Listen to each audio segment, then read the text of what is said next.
When Jan was young, he lived in a very poor town. His family did not have much money. His father was a builder, and his mother cleaned houses.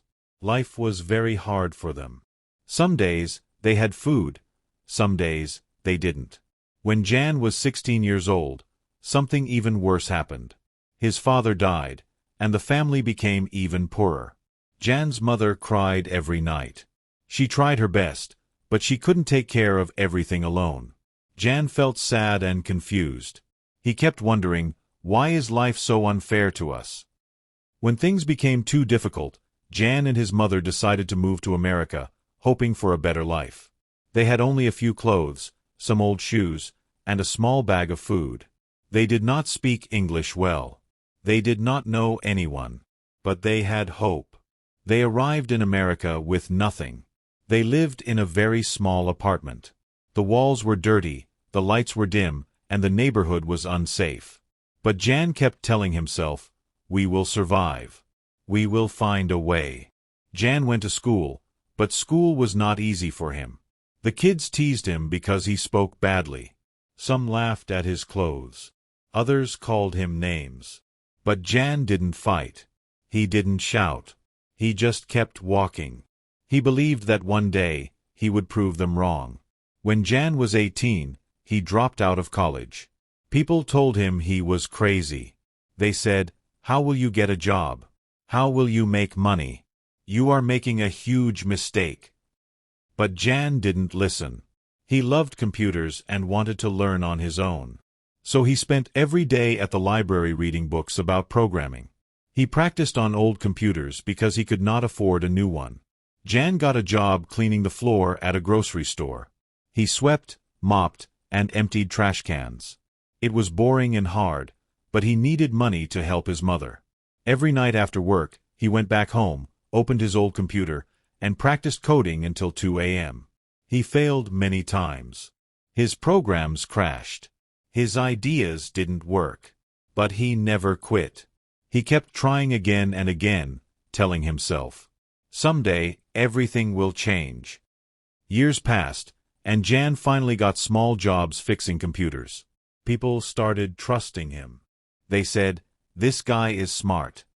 But still, he wasn't rich. He wasn't famous. He was just a quiet young man who wanted a better life. But one day, something happened that changed his whole world. Jan had an idea for a tiny app that would allow people to send messages for free. No more expensive phone bills. No more paying for every text. People everywhere could talk to each other easily. This idea was the seed that would grow into WhatsApp, the app that billions of people use today. But at that time, Jan was just a poor dropout with a dream. Nobody believed in him yet. Little did they know, he was about to become a billionaire. Jan worked on his idea day and night. He had no fancy office, no big team, no money. Just an old laptop, a small kitchen table, and a big dream. He told himself, if people can talk for free, the world will be better. Jan shared his idea with his friend Brian, a kind and smart guy who believed in him. When Brian heard the idea, he said, "This could change the world. Let's do it together." And with that, the two friends started building the app. They called it WhatsApp because it sounded like, "What's up?" A friendly greeting. At first, nobody cared about the app. People said, "Why should we use it? It looks too simple." Some even said, "It will never work." But Jan kept improving it. He fixed bugs, added features, and made it faster. Day after day, he and Brian worked quietly while eating the cheapest food they could buy. One day, something amazing happened. A group of people started using the app. Then another group. Then another. Soon, hundreds of people were using WhatsApp. Then thousands. Then millions. People loved it because it was simple, fast, and free. Families who lived far apart could talk every day. Friends could share jokes. Couples could chat for hours. The app grew so fast that Jan didn't believe it at first. He said, "Is this real?" Brian smiled and said, "Yes, it's happening." As WhatsApp became more popular, big companies started noticing. They all wanted to buy it. But Jan said no. He didn't want ads. He didn't want to steal people's data. He wanted the app to stay clean and safe. But then, something huge happened. Facebook came with a big offer. A giant offer. An offer so big that the whole world was shocked.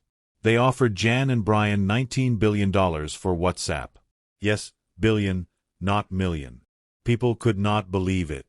The poor boy who once cleaned floors, the dropout who everyone laughed at, was now being offered one of the biggest deals in tech history. When Jan signed the papers to sell WhatsApp, he didn't choose a fancy hotel. He didn't choose a big office. He chose the stairs of the same building where he used to stand in line to get free food because he was too poor to buy lunch. He sat there quietly and signed the papers, remembering how far he had come. He was now a billionaire. But he never forgot where he started. After selling WhatsApp, Jan became one of the richest men in the world. But he stayed humble. He didn't buy crazy cars or huge houses. He didn't brag. He didn't show off. Instead, he spent his money helping people. He donated millions to help poor families, just like his family once was. He gave money to schools so that kids who couldn't afford books could learn.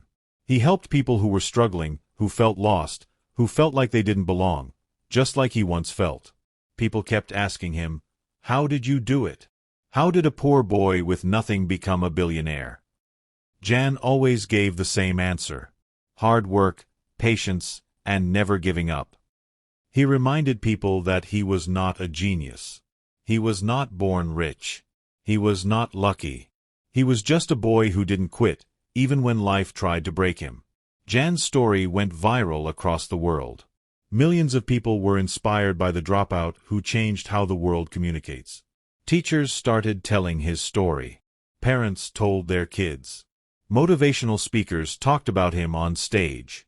Everyone learned one simple but powerful lesson. Your past does not decide your future. Your mistakes do not define you.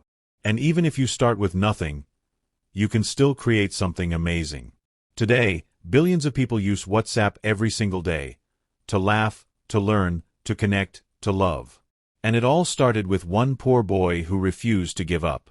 Jan's story teaches us that sometimes, the biggest dreams come from the hardest lives. Sometimes, the quietest people become the loudest successes. And sometimes, the kid nobody believes in becomes the billionaire everyone talks about. That is the incredible story of Jan Koum, the dropout who built WhatsApp and became a billionaire.